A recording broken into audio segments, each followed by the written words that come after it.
It's your girl RawNe, and I'm here with David Saha, and I want to say he's a mountain climber. Would you consider yourself a mountain climber? What kind of title would you give yourself? I think at this point in time, I'd probably give myself a title of a peak bagger. Oh, that's interesting. Yeah. So how many peaks have you bagged so far? I think I'm in my 50s right now. 50s, Yeah. okay, okay. And how long has the period of time been since you started? Well, I mean... So when you really started going after those peaks? The peaks. I want to say 2017 is when I started focusing more on peak bagging. Okay, so a couple of years then. Couple of years. Okay. Yeah. Okay, so we're here at Max Muscle in Stockton, California. So if you guys are looking to improve your health, your wealth, your strength, and getting those nutrients that you're going to need to build, you might want to check out Max Muscle over here near Poppy Coffee on Bianchi and Pacific Avenue. So shout out to Max Muscle, thanks. Max Muscle! Hey. So you come here, you grab a few products once in a while, yeah? I do. This is my spot right here. This is my supplement spot, yes. Okay, and what's your go-to?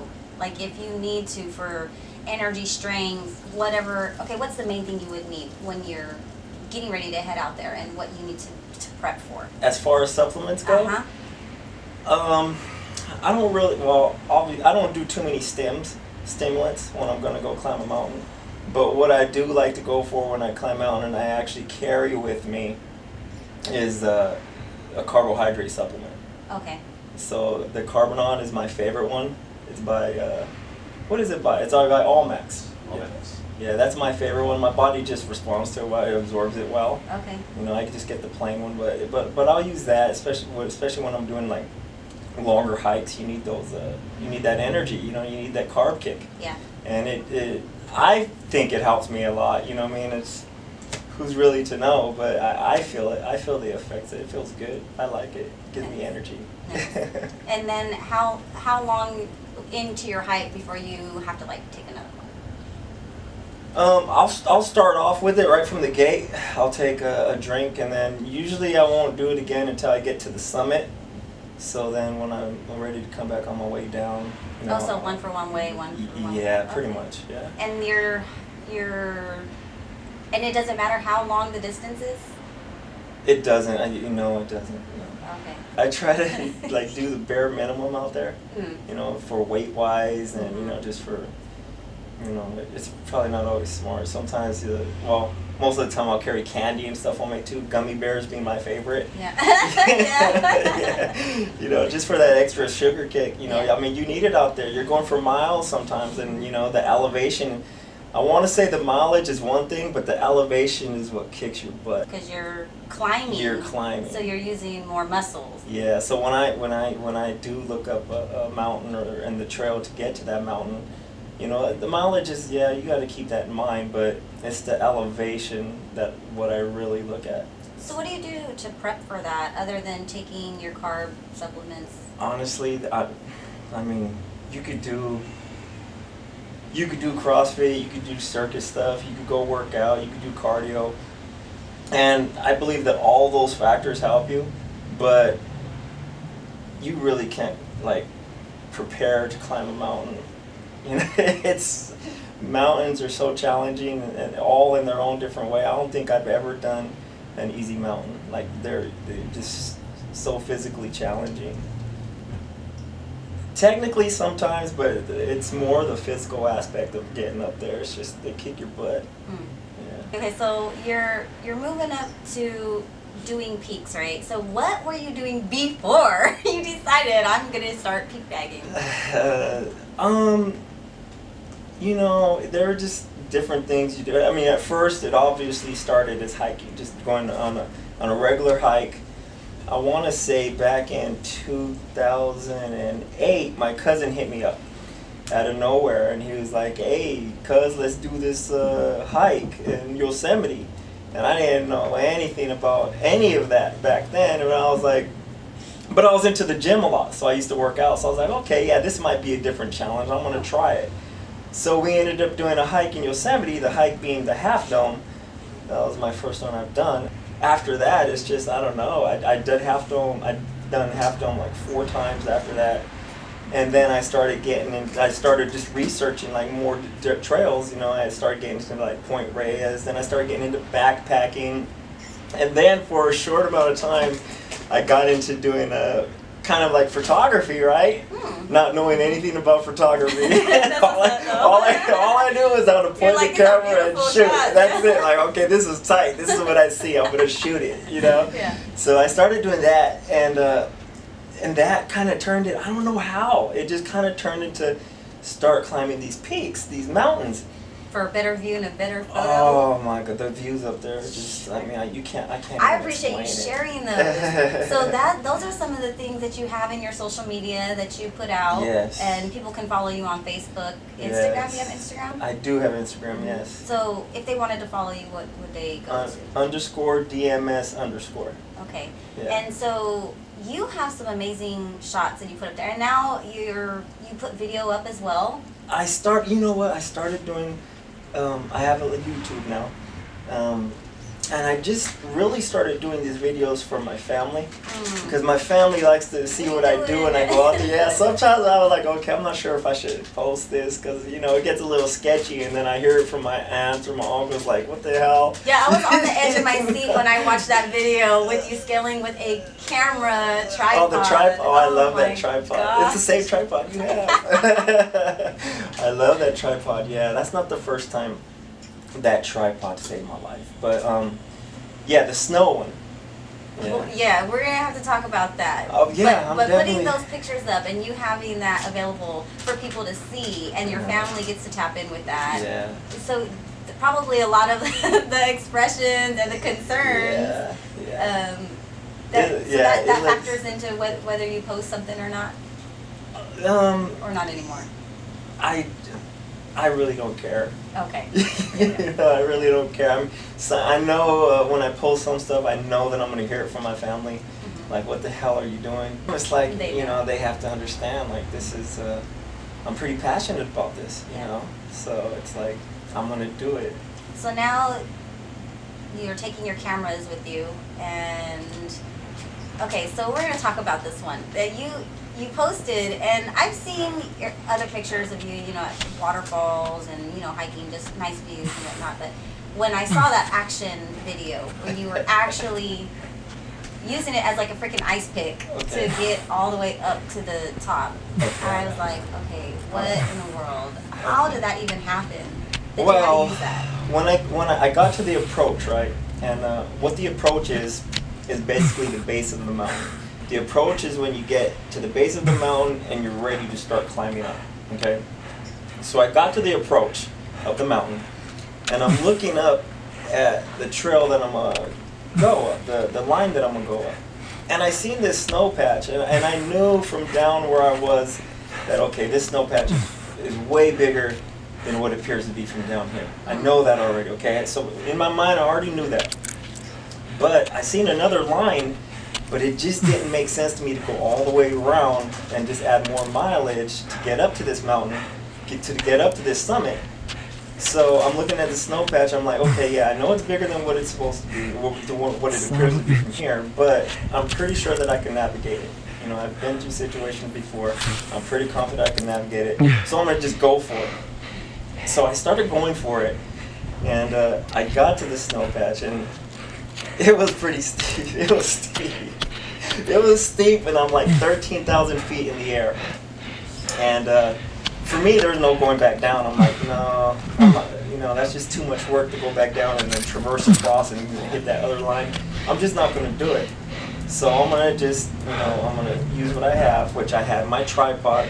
And my tripod, this particular tripod has actually helped me out of trouble before. Similar situation in snow. So, in snow. So I'm going up, and I just start using it as an ice axe, and I'm going up. And I mean, you could even see in the video, there's at one point, I think I cussed because I'm going up, and I started sliding down. And I'm sliding down from that point. There's no saving yourself. Like, honestly, if I would have fell there, if it would have been more snow, I probably would have had an okay chance of stopping myself. But it was what, this was in the summertime. It was patchy snow, and it was ice at that. So if I would have fouled down that patch, it would have just been all the way down like the side of the mountain, like rocks and stuff were underneath that. But luckily, I navigated myself up it, and yeah, I mean, here we are. What goes through your mind at that moment? All that goes through my mind at that moment is I got to get into this rock. You know what I mean? I'm just thinking about the next step. Like, okay, I need to pass this point. And then, when you pass that point, then you can be like, man, that was crazy. Then I have time to like just take it all in. Like, man, that was crazy. I can't believe I just did that. And even later when you're finished and you're chilling, whatever, driving, or you're at the bar having a beer after your accomplishment beer or whatever it is that you do, you're sitting here and you're thinking, man, that was some trippy stuff. You know what I mean? Like, man, I can't believe I did that. I can only imagine that you can't think in fear. Yeah. And you have to stay focused. I think fear is there. Fear is definitely there. I think fear is what keeps me going, because there's sometimes, like I said, when you're in a situation, I know for me personally, I really don't have time to be like, oh, damn, I'm scared. You know what I mean? I don't have time to think that. But when I pass that situation, I'm like, man, that was sketchy. like I don't know if I'll do that again. Next time I'll take that other route. But at the same time, it's like when you go out there and you get yourself into these situations, it's like you raise your fear level. So since I've done that like once, I'd probably face it again and be like, okay, I've been here before. I'm a little bit more comfortable. I raised the bar for my fear bar. Now I need something more. You know what I mean? That's how it is with me, at least. I pass a level and then I'm like, okay, I need something more. I could pass this now. I got through this. It was sketchy, but I did it. I could do it again. I need more of a challenge. So, like in those situations, you wouldn't use ropes or anything? Do you carry ropes with you? I should. There's going to be a lot of by the book climbers out there like, oh my God, that's just improper. He shouldn't do it that way. But to each their own. To each their own. The way that I see it, and I'm not sure if this is the right way of seeing it. I just know it's my way that I do it. But I try to go with the bare minimum. I mean, I know I shouldn't do it this way, but I try to go and with the bare minimum. But I'm getting to the point now where I'm starting to like, okay, I should bring some equipment just in case I need to use it. And weight is an issue. When you're out there, weight is like a big concern. You really gotta look at how much weight you're gonna bring up there, because you're climbing. You're climbing. And then it can be bulky and get in the way. It could be bulky. Well, the stuff they have now is like, they make it so comfortable, and they make like gear so nice now, like advanced, that you could get some good gear and be pretty snug with it. But it's just about bringing that gear up, because even though it's going to be weight, and weight is a factor up there. You definitely think about weight. But yeah, I'm getting to the point now where I'm starting to bring more gear, and some of the hikes, I want to say I haven't got to the point where I'm using rope to get up, but I have been using rope to rappel down. Okay. Because for me, climbing is the easy part right now. Like, I'm going into more of a class 4-ish stuff now, which is you're using your hands and you're doing more rock climbing out there.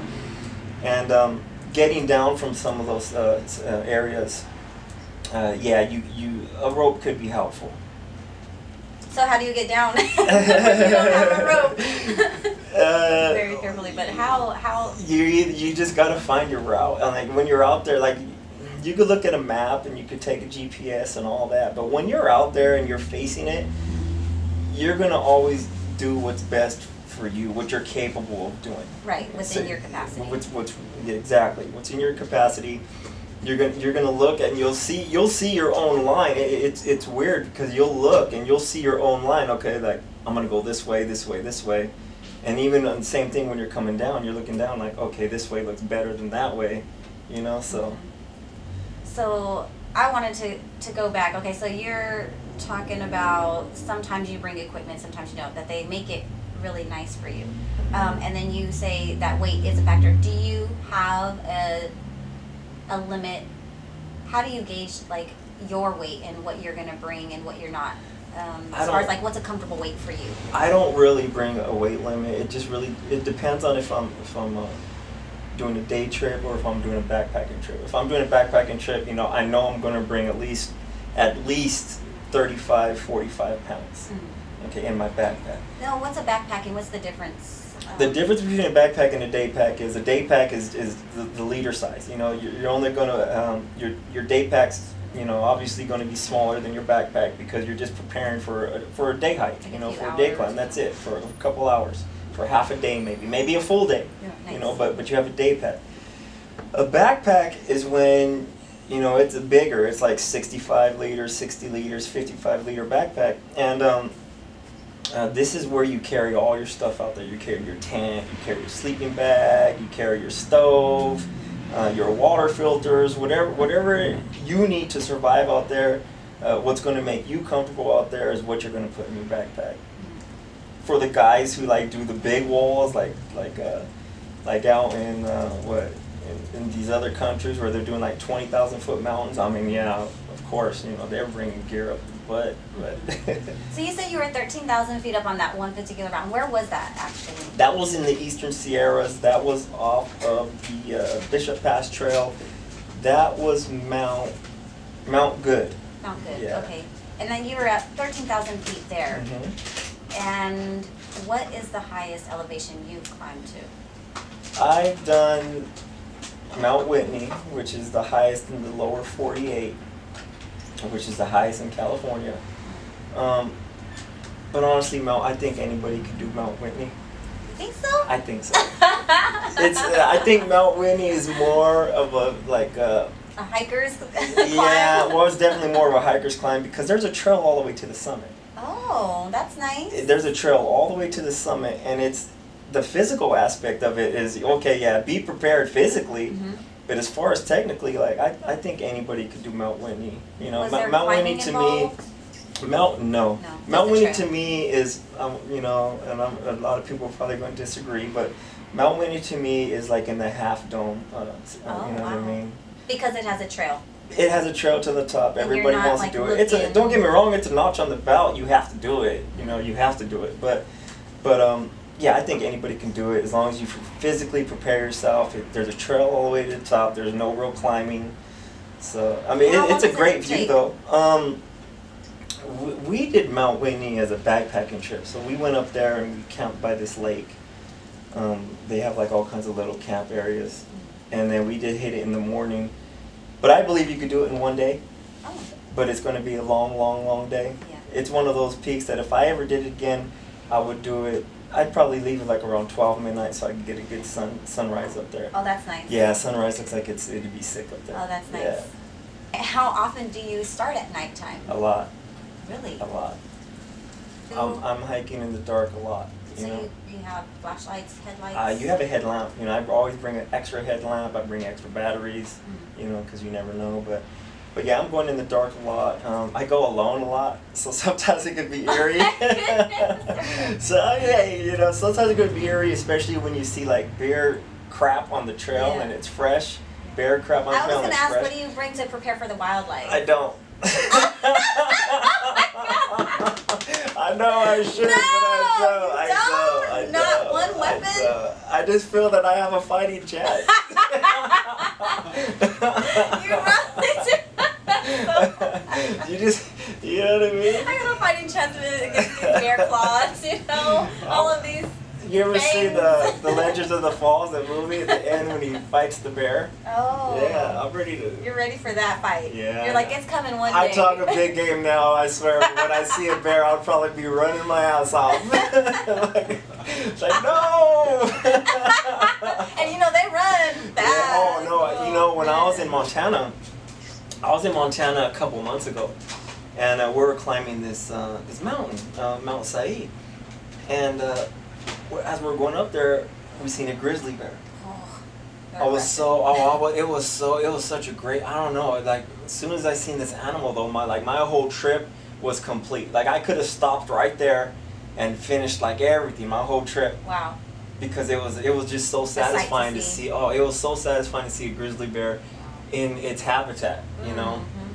we ended up seeing 4 of them. Oh, nice. That's good. Yeah. And they were close, and it was, oh man, these animals they're so massive, and like even when it walks, you can see like, oh man, this thing is powerful. Mm-hmm. He's walking on the side of the mountain like nothing, you know, and then he passes us, and gets to the other side. I want to say he was maybe 30 yards away from us. And we're just there letting them pass, like, oh, you know, the party I was with, they're kind of like, oh, they're freaking out a little bit. I don't know, they weren't like crazy freaking out, but they were freaking out. They were concerned. And me, I was just like enjoying it. I was like, man, this is badass. Yeah. You know, I just see a grizzly bear on the side of a mountain. I think it's always awesome to see a bear. Yeah. Yeah, and any animal in nature, in their habitat. As far as any other wildlife, what else have you seen out there? You know, when that Montana trip is the most that I've ever seen wildlife. It was so badass out there. Montana is a beautiful area, but we seen on that same trip, we seen grizzly bears. I seen a black bear just walking down this street. Longhorn sheep. Oh wow, that's kind of cool. Yeah, it was really cool. They were just right there hanging out in the parking lot. I guess they like to eat the antifreeze from the cars. Yeah, I have no idea why they do that. Bears like to eat camera film when the film used to because it smells sweet.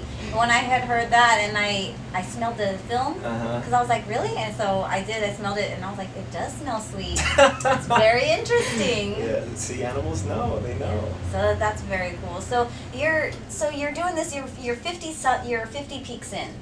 What's your goal? Do you have a goal for as many as you? I don't have a goal. I think at this point in time, I don't know. I don't think that I'm ever going to stop climbing mountains. I'm going to climb mountains as long as my body allows me to. Do you think you'll be able to hit 50 more peaks within the next 2 years? Totally. Yeah. Totally.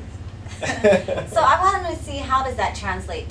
So how does that translate to your world where, you know, you're off doing these magnificent feats, you know, in nature and kind of just being one with nature?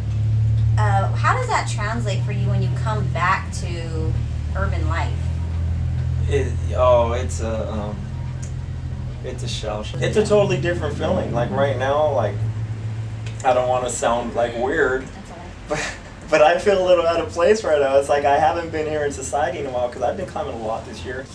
It just, you know, you come back into society and you just, you know, I don't even know how to explain it, but it just feels weird, you know. I'm around people, like around cars, around.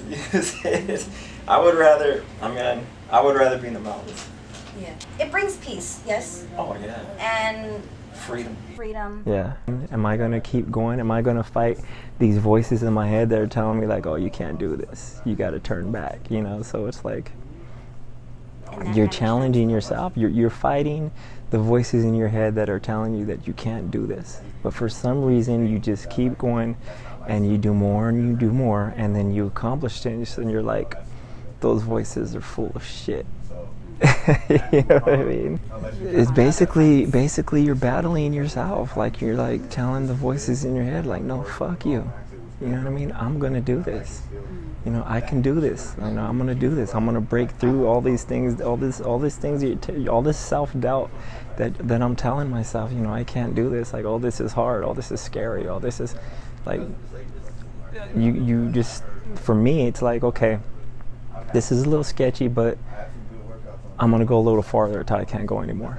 And then when I get farther, I hit that point again. Like, okay, I don't know if I could do this, but I'm gonna just keep going until I can't go anymore. You keep going, then you keep going, then you keep going, and then all of a sudden, like, I'm standing on top of this mountain. You know what I mean? And it's like, wow, it's an accomplishment. Like when you go out there, it's like it's what you wanted to do in the first place, and all you do is you just keep doing what you're capable of. You're gonna know your capabilities out there. You know what I mean? You're gonna know when it's time to, okay, this is sketchy, not today. You know what I mean? You're gonna run into those times. I've run into them. I run into them all the time.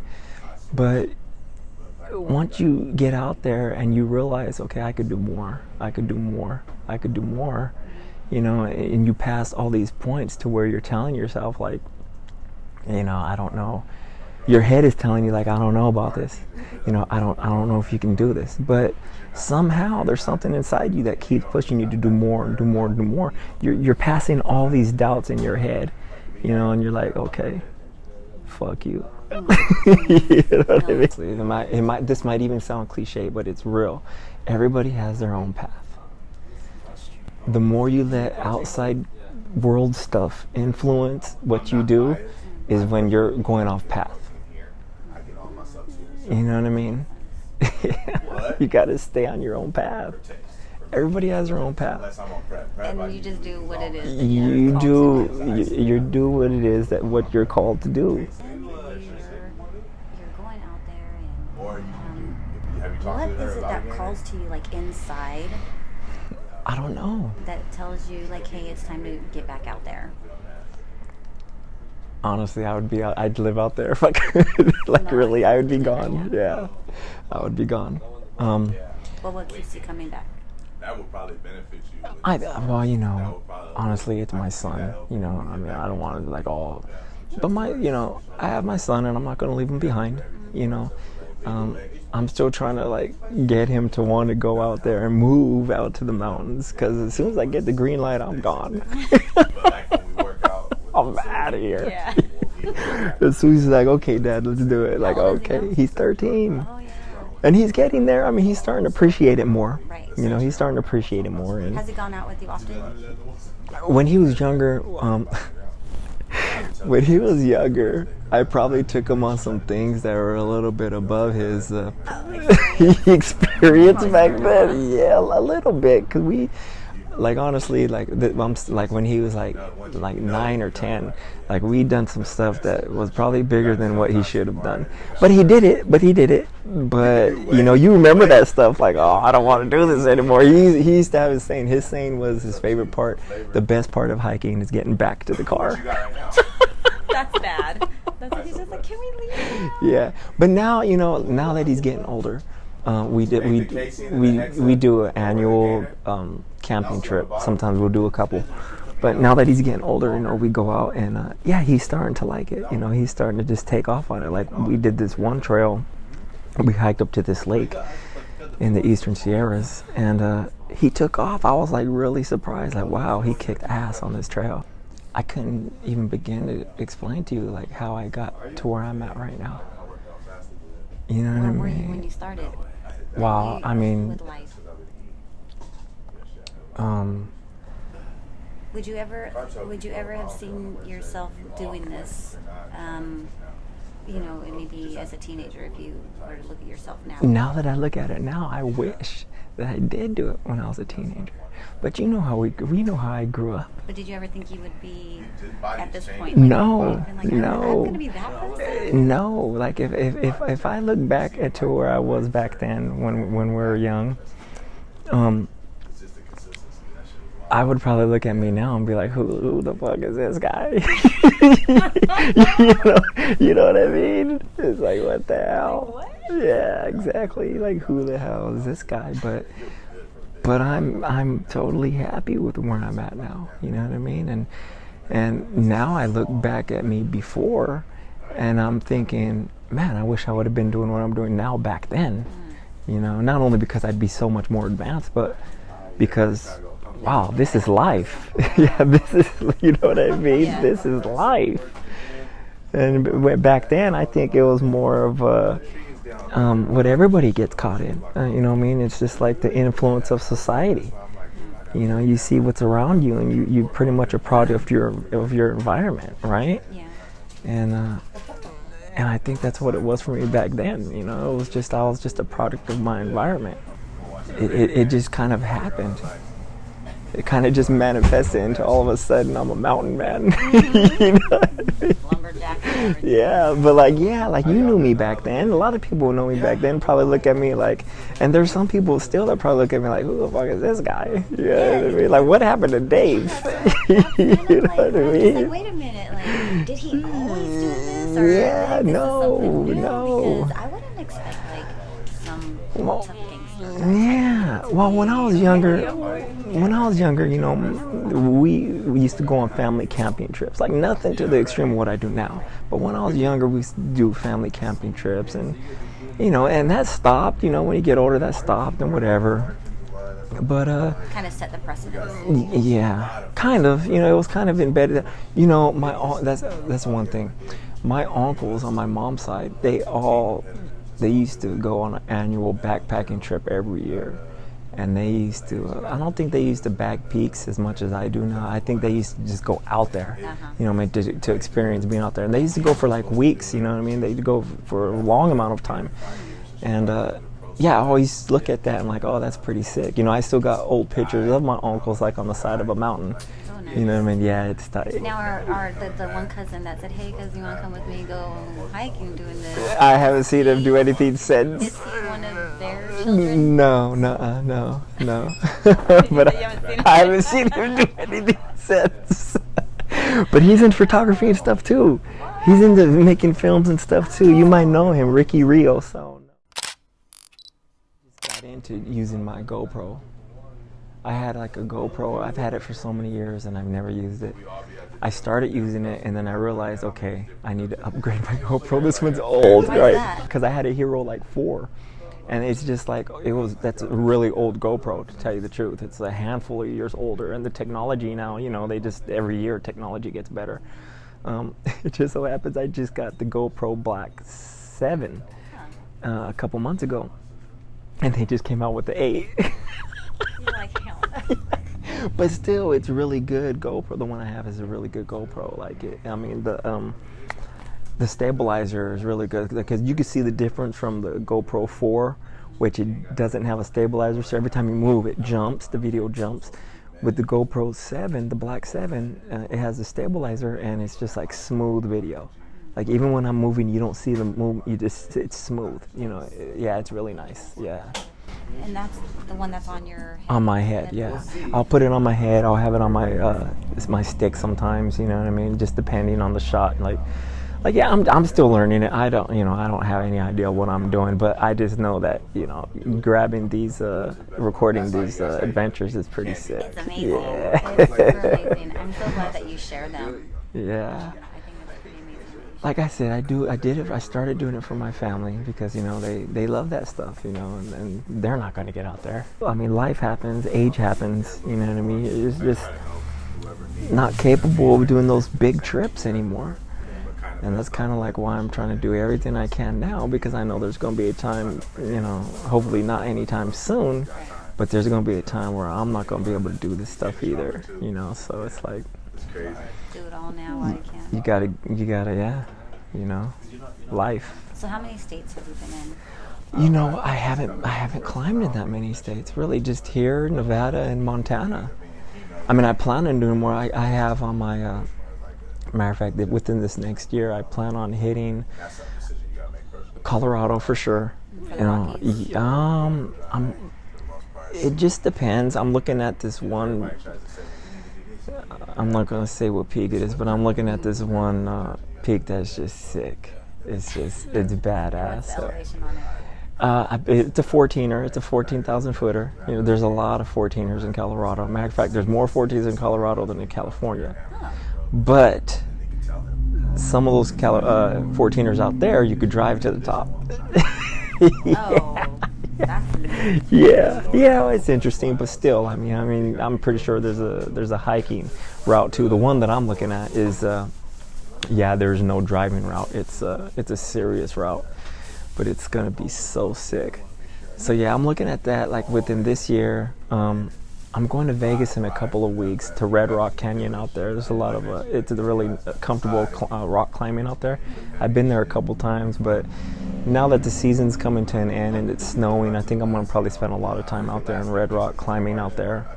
At least, I plan at least going once a month, you know, November, December, January, February, you know, so I'm going to probably spend a lot of time out there in the next 4 months or so.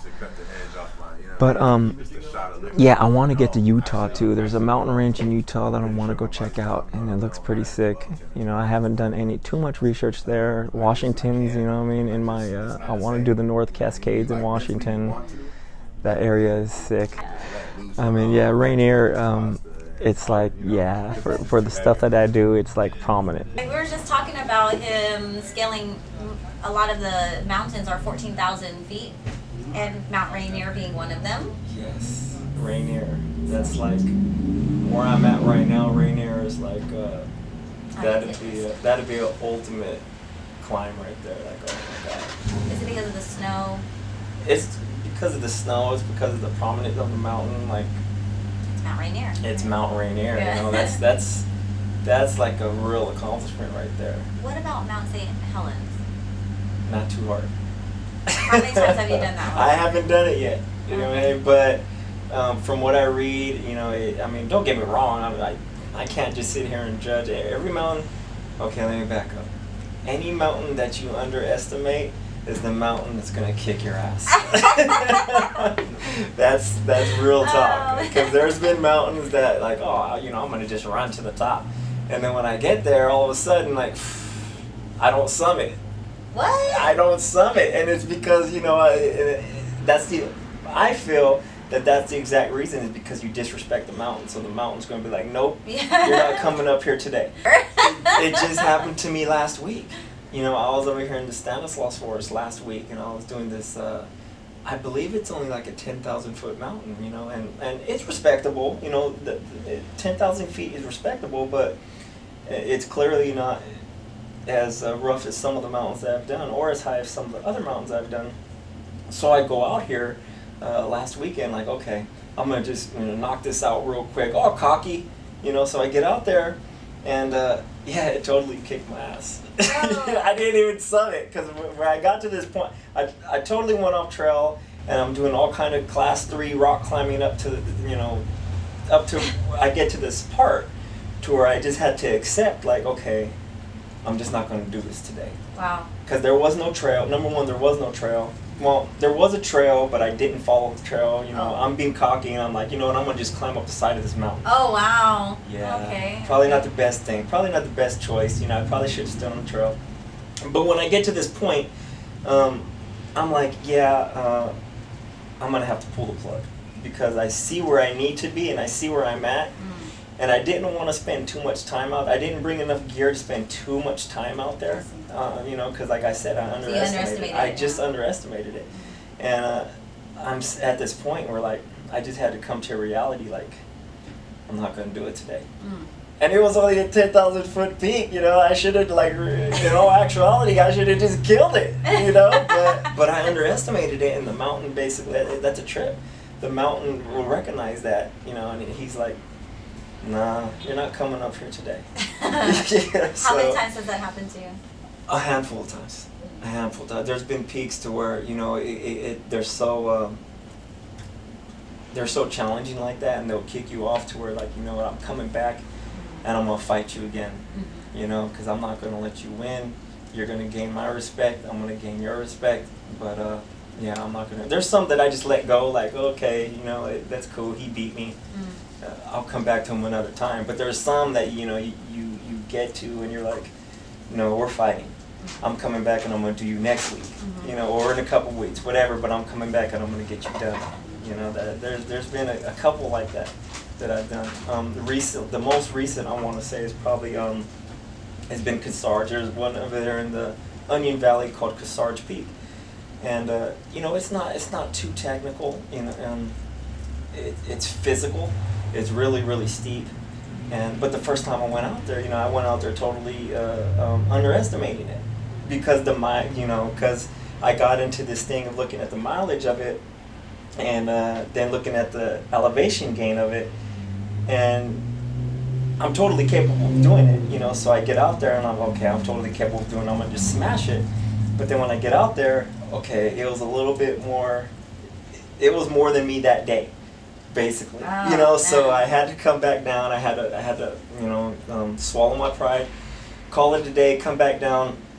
But I went back up a couple weeks after that, and you know, I went with the crew this time, and we summited it. And it was, yeah, you know, after you get up there, I was like, you think about those choices you make when I didn't summit, And I'm like, okay, it was a good decision to go back because I wouldn't have made it that day anyways before daylight. So it would have been all bad if I was hiking back down in the dark. Oh shoot. Yeah, so I mean, there's all kinds of factors you gotta account for when you're out there. Have there ever been situations where you get there and then you just don't have the time, maybe, or the energy, or the equipment to come back down, and you have to stay there, or you just make yourself come back down? That's happened to me one time, but I think I was prepared for it. Oh, okay. But I just wasn't prepared for exactly that it happened. You know, I was going on this trip, and matter of fact, it was last year around this time, around November. I went out to to the Eastern Sierras. That's my playground. I love that area. But I went out to the Eastern Sierras, and halfway there, I realized that I forgot my puffy. I forgot my puffy jacket, right? Oh, man. So, but I had an extra hoodie in the Jeep, so that was kind of a plus, you know. But when you're out there in November in the Eastern Sierras, it's cold. It's cold. So I had a thermal, I had a throwover fleece, and I had a hoodie, you know. But I get out there, and you know, I'm committed already. I'm not going to turn back. But yeah, it was that was probably my coldest experience that I experienced out there. You know, and I've done Shasta, and Shasta wasn't that cold for me. Shasta was cold, don't get me wrong, but I was prepared for Shasta. But I wasn't prepared for out here, and yeah, I found myself in a couple situations where I had to do this. I learned this breathing technique to where you kind of make yourself hyperventilate so you can catch your breath and you try to warm your body back up. And I had to use that a couple of times, you know, and I made a mistake. I made a rookie mistake, and you know, I'm going up, and this is like 2-3 o'clock in the morning, so it's dark, and I'm climbing up this mountain. I'm climbing up to the base of the mountain, to the approach, and I had to make a decision where I was tired too, so I made a bad decision, and I just threw my sleeping bag out on the ground, and I just start sleeping right there on the ground. Oh.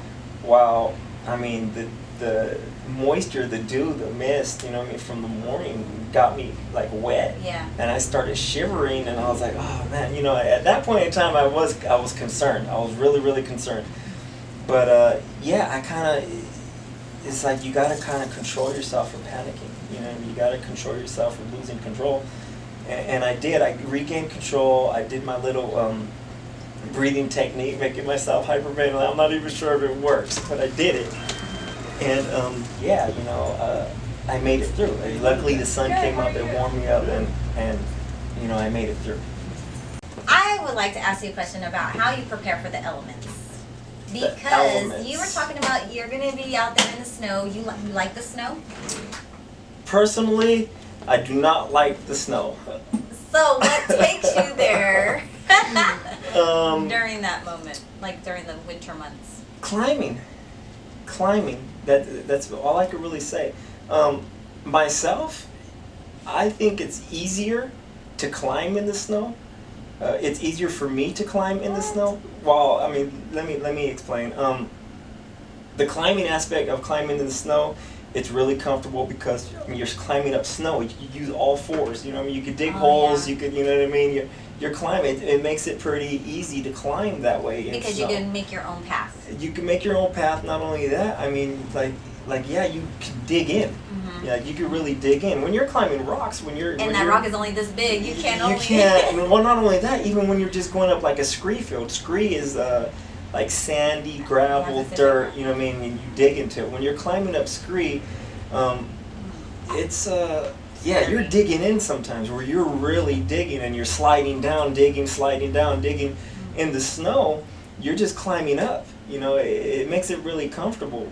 But getting to the approach to start climbing is what really sucks because first of all, when you're climbing in the snow, you need so much more gear. You need you might need snowshoes. You definitely are going to need crampons if you're climbing. You're going to need an ice axe. You're going to need a helmet. You're going to need to layer up. You know, so you have all this added weight. And when you're getting, like I said, when you're hiking to the approach to the base of the mountain, is probably the suckiest part because you're post holing, which post holing is when you're stepping in snow and you're going like you're just digging deep into snow.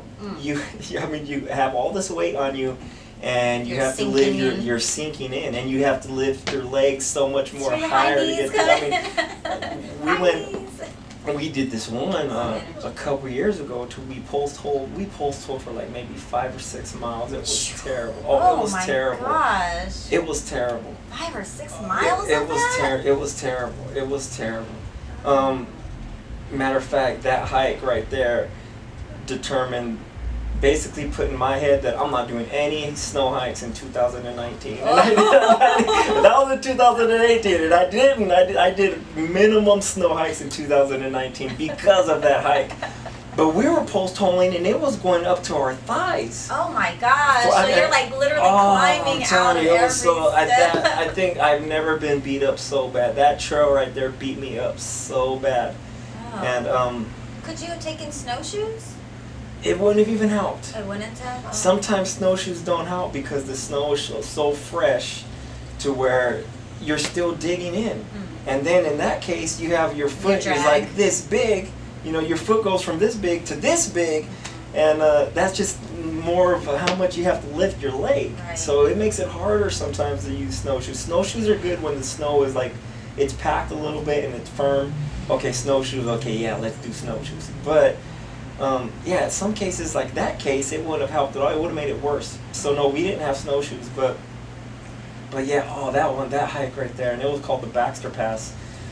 And me and my friend Melvin went and did it. And Melvin! Yeah, my boy Melvin. Shout out to Melvin. My boy. Yeah, he has some amazing photos too and does amazing work out there on the mountains. Yeah, Melvin is a machine. So you guys go out a lot together? Yeah, nice. that dude's a machine. Sometimes I'm trying to keep up with him. I'm like, damn, Mel, you gotta wait up for me. You know what I mean? That boy's a machine. I love going climbing. Even our conversations are great. But yeah, we went on this one in Baxter Pass in the snow. It just physically beat us up. Like obviously we didn't summit that time. I had to go back this year and finish it, and I did it in the summer, so there was no snow, and I'm really happy about that. But yeah, this particular one just beat us up. Like it thoroughly kicked our butt. And that hike right there it pretty much told me, like, you know what, I'm not doing any snow climbs in 2019. 2020 is coming now, and yeah, I'll probably do some snow climbs. Like to get out there in the elements, I wonder, like, is that something that you thrive in? Because some people actually like to go in the snow and they look for those climbs, but yeah. I mean, it really just depends. I mean, you're always looking at the forecast, especially when there's elements out there. And like anything, it's just like, what am I capable of doing when I'm out there? There was a point in time where I used to like to go out in the storms, and it is interesting to go out in storms sometimes to see how much you can take. The storms are, I do like storms because you go out there and you see, what you're capable of doing. How far can I go in this storm? Early when I started doing bagging some peaks, there was some little mountains in Tahoe that we used to do. Maggie's Peak. It's a really good peak to do, and I would suggest somebody who wants to start getting into doing some peaks, maybe go do Maggie's Peak. Look into it. It's a nice peak. Okay. But we went and we did it in some storms, and I'm talking about, we're up here on this mountain ridge, and it's like 30 to 40 mile per hour winds. And it's just like, whoa, maybe I'm not supposed to be up here right now. And, at this time, we didn't have any equipment. We went out, we didn't have snowshoes, we didn't have crampons, we didn't have an ice axe. So we were using branches, like branches as for hiking poles, and also as axes. We're climbing up with these branches, like digging in. And even on the way coming down, we used a branch for glissading. Glissading is when you're sliding down the mountain on your butt, and you got to use an axe, kind of like to stop yourself. But we were using these branches. And at this point of time, we didn't even know glissading was a thing. Number one, you know what I mean? But it was we learned it ourselves. But it was just like it's a trip because you go out there and you're using all these tools, and you're using all these natural tools, like you could say, like these sticks and stuff, and you naturally do it though. You know, you wasn't taught at this point in time. We wasn't taught that. I didn't know anything about glissading. I obviously didn't have an ice axe back then, but it's like you teach yourself that out there. Like, okay, this is what I'm gonna need, you know, to get down here, and then later on you realize like, wow, I kind of just used a branch in place for a ice axe. You know, which is real equipment. You know what I mean? So it was just instinct that made you grab this branch and use it to go up and to go down. You know? I think so. Yeah. It's just so innate. Yeah, exactly. You're just like, I know I need that. Yeah. For some reason, it's just like you naturally, your body already knows. You naturally tell yourself like, okay, I need this stick. So has it helped you learn to trust? You talked about this earlier to a friend here. Trust the process. So process of life, you know. So for you, has it helped you have more trust, like in yourself and the decisions you make in life? You know, one thing that it has taught me is that you can always do more. You can always do more. Because you know, when I'm out there, I mean, there's probably every time that I go out, you know, those voices in your head sometimes tell you, and they lie to you, and they're telling you like, oh, you know, you shouldn't be doing this. Oh, maybe you shouldn't be doing this. Oh, maybe this is too much. I don't think you can make it. You know, you have all this self-doubt, all these voices in your head giving you all this doubt. But, you know, I don't know what it is, but there's something inside of me that just keeps telling me like, okay, you know what? Let's just keep going a little bit further because, you know, you're capable of doing this right now. And then let's call it from there. Let's evaluate it again once you get to this point. And then you get to that point and you evaluate it, and those voices are still telling you like, oh, you know what, yeah, you shouldn't be doing this. Yeah, you shouldn't be out here, you know. And then you're like, you know, I don't know what it is. But something keeps telling you like, something keeps telling me like, okay, let's go a little further. You know, let's go a little further and see, you know, and then maybe we'll call it then. And soon, and after a while, I'm on top of standing on this mountain, like, okay, you know, I just beat all my self-doubt, you know, and it's such a great feeling, you know, it's such an accomplishment to do that. And yeah, it's like in life, like even out here, like because of that, like, yeah, there's a lot of things that, you know, tell me like I should be doing more, I can do more, and blah, blah, blah, blah, blah, blah, blah, you know, but I don't know, my passion is being in the mountains, you know, that's, I don't know, like the point of right now where I'm at in life is like all I want to do is climb mountains. What would that life look like for you out there? Like, say you finally get that go ahead, that green light, and it's like, yeah, let's go ahead and move to the mountain. I would probably have a little cozy cabin or house in a mountain town. And yeah, I would just be out there in the elements, you know what I mean? Just living day by day in the elements, you know. I mean, I romanticize the mountain climbing part, you know what I mean? Because that's my passion. That's what I like to do. But everyday life out there, like, yeah, I'm not going to be climbing a mountain every day. But, I mean, just being out there, period, in nature, just being out there, period, in the mountains for me is just, I could be totally satisfied. You know, I mean, yeah, I do want to climb peaks, don't get me wrong. But being out there, period, is just I feel like I belong out there. You know, it's just a satisfying feel. Oh, it's just, I guess so. All my focus, like, and man, I don't want to sound selfish, but yeah, I mean, all my focus is on being in the mountains. You know, that's where I want to be. That's where I feel like I belong. And you know, freedom, right? That's my freedom. Yeah, it's just that's where I feel I belong. Like I said earlier, like when I come back here when I'm stuck here in the city, in the town for a while, it's like I gotta adjust. There's like adjustments I have to make. You know, like I have a lot of friends now, and even family members are like, man, where you been? You know, when are we going out? Blah blah blah. And sometimes I'm just not prepared to be out like that. It's a different kind of out. It's you know, I gotta get used to people again. If you see me on social media, I'm a social butterfly. Right. You know what I mean? Like Instagram or the Facebook, whatever it is, I'm a social butterfly. But in reality, like when I'm out here, it's like, okay, I get a little shell shocked where it's like, ah, man, there's people around me. Yeah. Am I acting right? How do I act? You know what I mean? It's like, oh, it's definitely an adjustment. You know, I think it's something that I get better at. You know, as I go out more. You know what I mean? I'll probably be out at the breweries or at the wineries in Lodi. But yeah, it's not, you know, it's going to be an adjustment. It's not something I could just like dive into. If it was a mountain, I'll just dive into it. Right. You know, but being out here in society, It doesn't think back or give you thoughts or no, tell you exactly. anything. Like, hey, It's just there. like, how do I look? Do I look okay? You know what I mean? So There's no, you know, other than a pathway, the options, you know, it's really no options. It's just you're gonna do it or you're not. that's the whole thing that you just gotta like get control of, is the influence of society. You know what I mean? Stop worrying about everything that's going around you and just be you. You know what I mean? And I truly believe that. Like if you just learn how to be yourself and not get influenced of anything else that the world has to offer, I mean, that brings you, because you know the world is going to bring you all kinds of BS. But if you learn how to balance yourself and just be you and listen to those voices inside that are telling you, okay, this isn't you, this is you. You know, be you, be yourself. I mean, I think that's you got control of some shit. Nice. Well, I think that we just wrap it up. Yeah. That you want to share.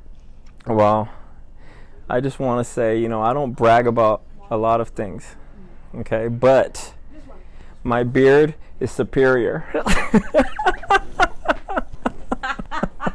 I just had to throw that in there. Oh my goodness.